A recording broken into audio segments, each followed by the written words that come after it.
The two names from the Folkschule movement were Itchie Goldberg in New York and Max Rosenfeld in Philadelphia, right? And you want me to tell you an Itchie Goldberg story? Sure, sure. Itchie Goldberg, Yiddish is flowery. It's expressive. And he had a way of using it beautifully. So I used to call his office for a Yiddish heft, materials that I would need when I was teaching at the Folkschule.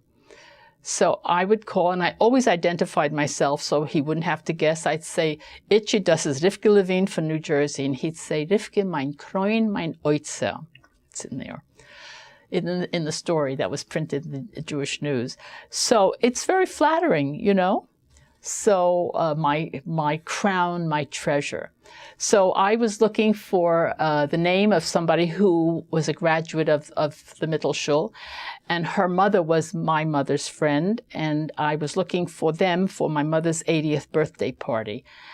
And I knew he would have her address, even though they had an ad in one of the journals for the National Yiddish Book Center, and I knew it said Ruthie and Dove Barless, someplace in Connecticut.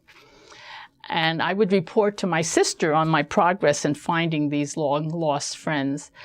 And so I was at a meeting, and I saw Itchie, and he says, call me tomorrow. And I call, and I say, hello, Itchie, mein Kroin, mein Oitzer. I said, do you have Ruthie Rosetsky's address? And he said, I can't find it. Ruf mir morgen. So I report to my sister that he didn't have it.